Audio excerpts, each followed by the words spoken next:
हम। यही तो है नए उत्तर प्रदेश की पहचान। और इस पहचान को दिया है माननीय मुख्यमंत्री माननीय श्री योगी आदित्यनाथ जी ने। मैं बहुत ही आदर के साथ माननीय मुख्यमंत्री महोदय से अनुरोध करूंगी कि अपने आशीर्वचनों से हमें अभिसिंचित करें।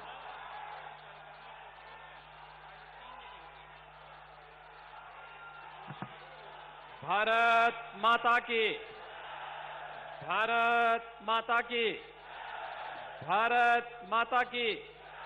वंदे वंदे वंदे।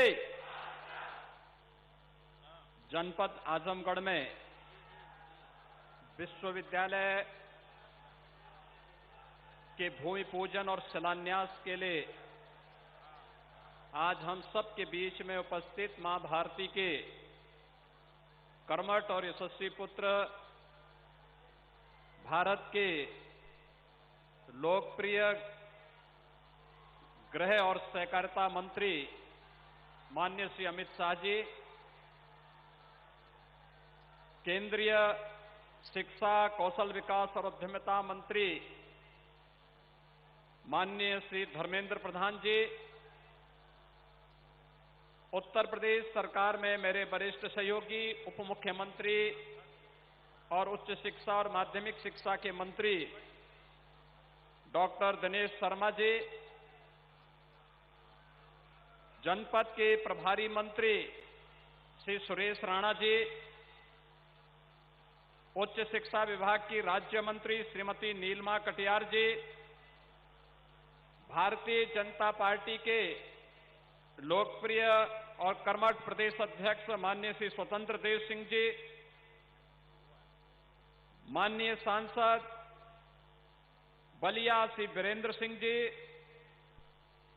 माननीय विधायक श्री अरुण कुमार यादव जी, विधान परिषद के माननीय सदस्य श्री यशवंत सिंह जी, विजय बहादुर पाठक जी, पूर्वांचल विकास बोर्ड के उपाध्यक्ष नरेंद्र सिंह जी, माननीय सदस्य राज्यसभा श्री विवेक ठाकुर जी, भारी संख्या में आज के शिलान्यास कार्यक्रम का साक्षी बनने के लिए आजमगढ़ के गांव-गांव से यहां पर उपस्थित आजमगढ़ के सभी उपस्थित भाइयों बहनों, आप सबकी ओर से मैं भारत सरकार के लोकप्रिय और यशस्वी गृह और सहकारिता मंत्री मां भारती के यशस्वी सपूत आदरणीय अमित शाह जी का हृदय से स्वागत करता हूं, अभिनंदन करता हूं।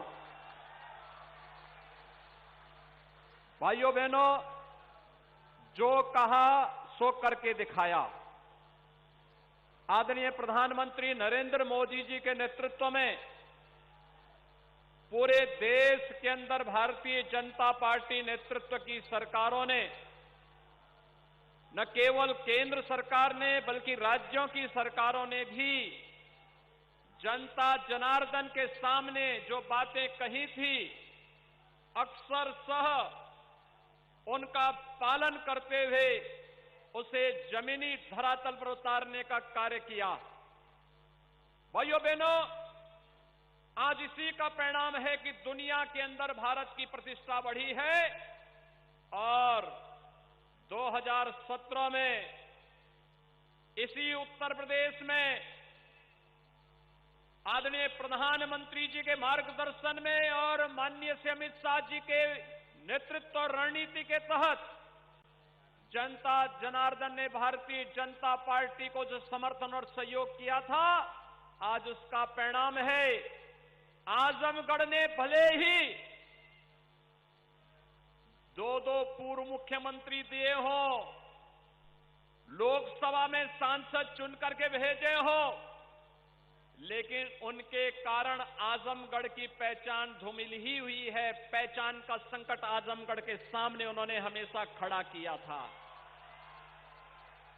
ये वही आजमगढ़ है 2017-2014 के पहले यहां का नौजवान जब देश के अंदर कहीं जाता था तो होटल में कमरा नहीं मिलता था, धर्मशाला में कमरा नहीं मिलता था, पहचान का एक संकट खड़ा होकर के आपके सामने पहचान का एक संकट खड़ा होता था। लेकिन भाइयों बहनों, मोदी जी और अमित शाह जी के नेतृत्व में आज जब भारत के अंदर सरकारें काम कर रही हैं, उत्तर प्रदेश में उनके मार्गदर्शन में भारतीय जनता पार्टी नेतृत्व की सरकार मिल रही है। मुझे याद है जब सरकार का गठन होने जा रहा था, तब माननीय अमित शाह जी ने कहा था कि पूर्वांचल एक्सप्रेसवे को ऐसे बनाएं कि जिससे वह आजमगढ़ के और पूर्वी उत्तर प्रदेश के विकास की बैकबोन बन जाए। आज पूर्वांचल एक्सप्रेसवे आपके विकास की धुरी बन रही है। आज आजमगढ़ में एयरपोर्ट बन रहा है, अंतिम चरणों में चल रहा है, लगभग 95% कार्य पूरा हो गया है। और भाइयों बहनों, यह विश्वविद्यालय जो आज यहां पर जिसकी आधारशिला रखी जा रही है, यह विश्वविद्यालय आजमगढ़ को सचमुच आर्यमगढ़ बना ही देगा, इसमें अब कोई संदेह होना ही नहीं चाहिए। भाइयों बहनों, हम सबको इस बारे में जानना होगा, ये पहचान का संकट कौन लोग थे जो आपके सामने खड़ा किए थे। ये लोग वही थे जो जाति के नाम पर बांटने वाले थे, लेकिन अपने परिवार के लिए भरने वाले थे। इन्होंने अपने परिवार और अपने खानदान के बाहर कहीं नहीं झांका। आज प्रदेश में हम लोगों ने शासकीय स्तर पर 4.5 लाख नौजवानों को अगर सरकारी नौकरी दी और लगभग 3 लाख नौजवानों को संविदा के आधार पर नौकरी दिए 7.5, या मोदी जी के परिवार के हिस्से नहीं, उत्तर प्रदेश के ही नौजवान हैं और आपके नातेदार रिश्तेदार होंगे। लेकिन भाइयों बहनों, हमें प्रसन्नता इस बात की होती है कि चलिए हमारे इस बृहद परिवार का कोई सदस्य तो कहीं न कहीं सरकारी नौकरी पाया तो।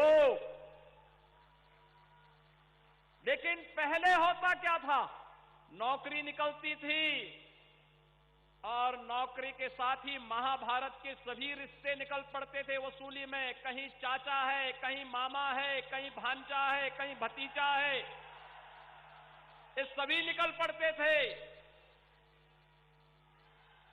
कोरोना कालखंड में उन लोगों का दर्शन यहां पर नहीं हुआ होगा। मैं आजमगढ़ वासियों से पूछता हूं कि आपके सांसद कोरोना में आपका हालचाल लेने आए थे? वे फिर भी नहीं आएंगे।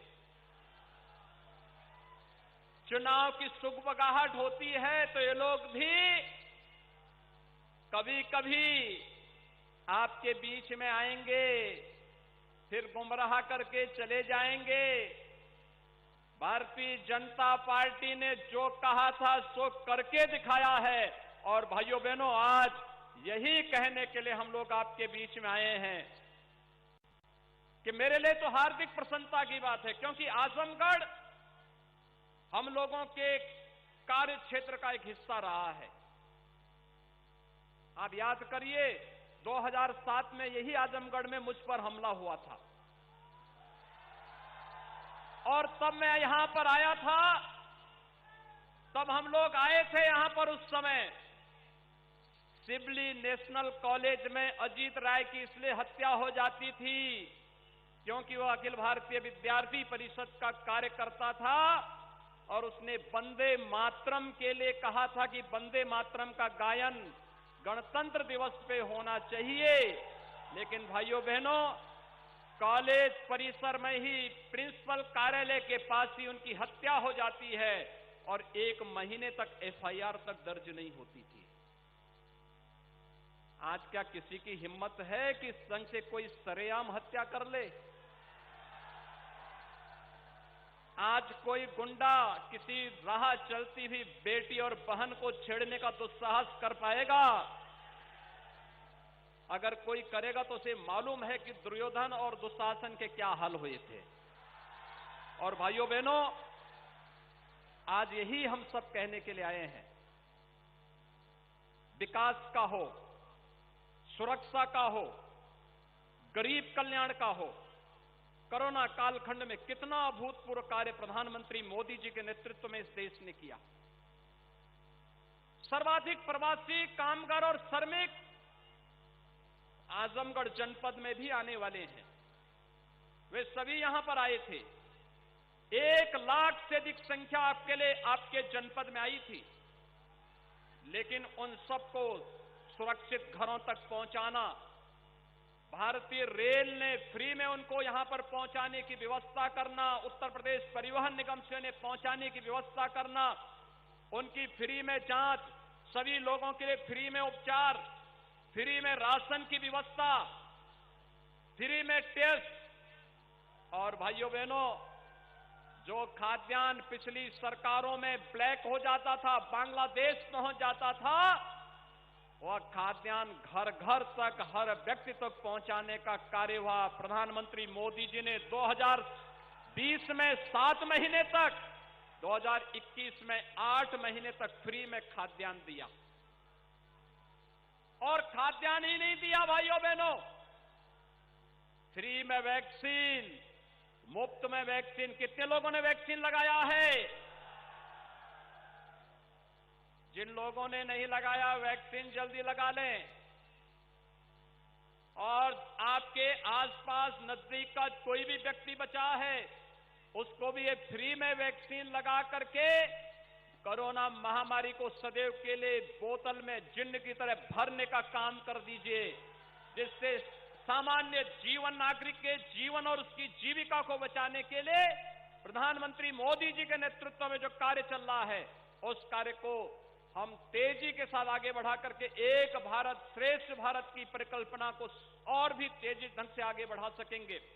और इसीलिए सरकार ने तय किया है भाइयों बहनों कि मई से लेकर के होली तक, यानी होली से लेकर दीपावली तक फ्री में राशन प्रधानमंत्री मोदी जी ने उत्तर प्रदेश के 15 करोड़ लोगों को दिया, देश के अंदर 80 करोड़ लोगों को दिया। और सरकार ने तय किया है कि दीपावली से के होली तक उत्तर प्रदेश के इन 15 करोड़ लोगों को हम फ्री में राशन उपलब्ध करवाने का कार्य करेंगे। 15 करोड़ लोगों में अंत्योदय परिवार वालों को, अंत्योदय कार्ड धारक को 35 किलो खाद्यान्न, खाद्यान्न का मतलब गेहूं और चावल, 1 किलो दाल, 1 किलो खाद्य तेल, 1 किलो चीनी और 1 किलो नमक भी उनको मिलेगी। दिसंबर के प्रथम सप्ताह में यह मिलना प्रारंभ हो जाएगा। पात्र गृहस्थी परिवारों को प्रति यूनिट, यानी हर यूनिट पे 5 किलो खाद्यान्न। अगर किसी परिवार में 9 लोग हैं तो उनको 45 किलो, 7 लोग हैं तो 35 किलो, 5 लोग हैं तो 25 किलो खाद्यान्न मिलेगा। 1 किलो दाल, 1 किलो खाद्य तेल, 1 किलो नमक उस परिवार को भी होली तक प्राप्त होगा। भाइयों बहनों, प्रधानमंत्री अन्न योजना को होली तक बढ़ाने के लिए आप सबको बधाई। हर एक गरीब के जीवन को बचाने का एक कार्यक्रम आगे बढ़ेगा। दूसरा, यहां पर विश्वविद्यालय बनेगा, अगले सत्र में प्रारंभ भी हो जाएगा। आजमगढ़ और मऊ के 400 महाविद्यालय और 2,66,000 बच्चे उन महाविद्यालयों में पढ़ते हैं। उन सबको इससे संबद्ध करके यहीं से डिग्री देने का कार्य भी यह विश्वविद्यालय यहां पर कर देगा। नए नए पाठ्यक्रम चलेंगे। आजमगढ़ और मऊ के नौजवानों को लिए नौकरी और रोजगार के लिए भटकना नहीं पड़ेगा, घर घर में ही उनको ये सब प्राप्त होगा। और भाइयों बहनों, अपने नौजवानों के लिए सरकार स्मार्टफोन और टैबलेट लेकर के आ रही है। आप देखना, स्मार्ट नौजवान बनेगा यूपी का। अब मोबाइल फोन और स्मार्टफोन के माध्यम से और टैबलेट के माध्यम से ही सारी गतिविधियां घर में बैठ करके ऑनलाइन एजुकेशन की पूरी व्यवस्था भी होने जा रही है। इस सब के लिए आपको मैं बधाई देता हूं। आजमगढ़ वासियों को मऊ जनपद वासियों को इस विश्वविद्यालय के लिए बधाई। माननीय गृह मंत्री जी का आभार और हृदय से स्वागत और अभिनंदन करता हूं। माननीय धर्मेंद्र प्रधान जी का स्वागत और अभिनंदन करता हूं, जिन्होंने आज यहां पर यहां के आजमगढ़ वासियों के लिए समय देकर के इस विश्वविद्यालय की आधारशिला करने के लिए स्वयं माननीय गृह मंत्री जी स्वयं यहां पर पधारे हैं। आप सबकी ओर से मैं एक बार फिर से उनका हृदय से स्वागत और अभिनंदन करते हुए वाणी को देता हूं विराम। जय जय श्री राम। बहुत बहुत धन्यवाद माननीय, आपके प्रेरणादायी उद्बोधन के लिए।